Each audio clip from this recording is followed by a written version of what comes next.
இன்றைக்கி தன்விகா சமையலில் ஹோட்டல் ஸ்டைலில் சிக்கன் சாப்ஸ் எப்படி செய்கிறதுன்னு பார்க்கலாம்.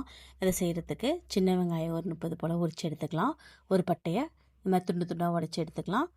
6-7 லவங்கம் சேர்த்துக்கலாம்.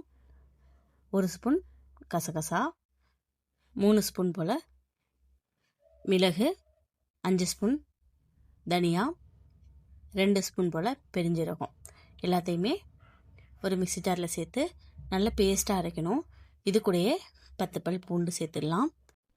3 சின்ன துண்டு இஞ்சி சேர்த்துட்டு தண்ணி ஊற்றி பேஸ்ட்டாக அரைச்சிக்கலாம். பேஸ்ட்டாக அரைச்சி எடுத்துட்டேன் பாருங்கள், இந்த மாதிரி இருக்கணும். இதை ஒரு பாத்திரத்தில் மாற்றிக்கிறேன். சிக்கனை மஞ்சத்தூள் போட்டு நல்லா 2-3 தடவை வாஷ் பண்ணி எடுத்துட்டேன்.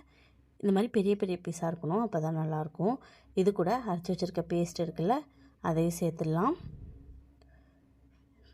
பேஸ்ட்டு இது கூட சேர்த்துட்டு இதில் இப்போது மசாலாலாம் சேர்க்க போகிறோம். இப்போ நம்ம சிக்கன் மசாலா 3 ஸ்பூன் சேர்த்துக்கிறோம். மிளகாத்தூள் நான் சேர்க்கலை. இந்த சிக்கன் மசாலா வீட்டிலே செஞ்சது, அதிலே மிளகா போட்டிருக்கு. குழந்தைங்க சாப்பிட்றதுனால மிளகாத்தூள் ரொம்ப சேர்க்கலை. 3 spoon chicken masala, 2 spoon garam masala சேர்த்துடலாம். இது கூடவே 1 கப் தயிர் சேர்த்துடலாம்.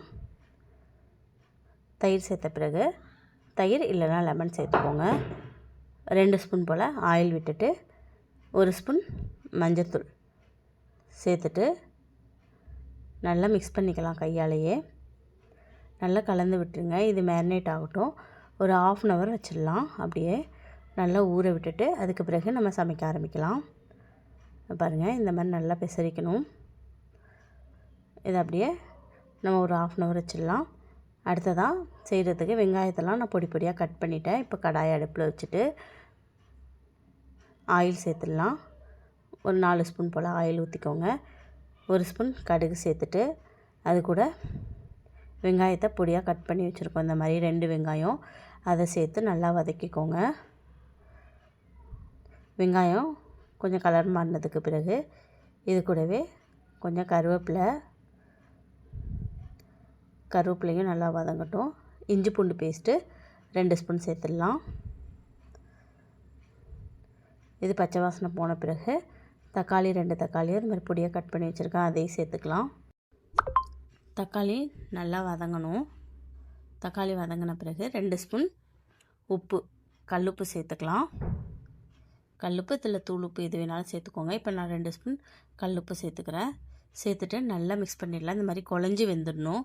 குழஞ்சி வெந்த பிறகு ஏற்கனவே பெசரி வச்சுருக்கோம்ல அந்த சிக்கனை இப்போ இது கூட சேர்த்துடலாம்.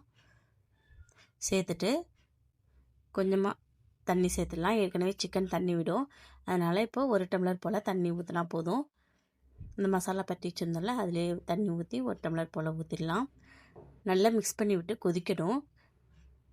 அடுப்பை சிம்மில் வச்சுருங்க. அடிப்பிடிக்காமல் மிக்ஸ் பண்ணி விடுங்க. அடிக்கடி மிக்ஸ் பண்ணி விட்டு நல்லா கொதித்த பிறகு நல்லா சுண்டிடணும். சிக்கன் தண்ணியே இல்லாமல் நல்லா தண்ணி சுண்டி வந்த பிறகு இந்த டைமில் நம்ம அடுப்பை ஆஃப் பண்ணிடலாம். அப்படியே சாப்பாட்டு கூடயே பரட்டி சாப்பிட்லாம், நல்லாயிருக்கும். இன்னும் ட்ரையாக வேணும்னாலும் இன்னும் கொஞ்சம் நம்ம வதக்கிடலாம். இந்த ஸ்டேஜ் போதும், அப்போ தான் சாப்பாடு கூட சாப்பிட நல்லாயிருக்கும். இப்போ அடுப்பை ஆஃப் பண்ணிவிட்டு மேலே கொத்தமல்லி தூவிட்டு இறக்கணுன்னா சூப்பரான சிக்கன் சாப்ஸ் ரெடி. இன்றைக்கி என்னோடய அக்கா தான் சமைச்சாங்க. இவங்க சூப்பரான குக்கு, அவங்க தான் சமைச்சாங்க. ரொம்ப சூப்பராக இருக்கும் அவங்க சமையல். ஸோ அவங்க தான் இன்றைக்கி நம்மளுக்காக சமைச்சு கொடுத்தது. நீங்களும் ட்ரை பண்ணி பார்த்துட்டு எப்படி இருக்குன்னு சொல்லுங்கள். சிக்கன் சாப்ஸ், ரசம், சிக்கன் 65 எல்லாமே சூப்பராக ரெடி ஆகிட்டு இன்னொரு வீடியோவில் பார்க்கலாம். பாய். Thank you all.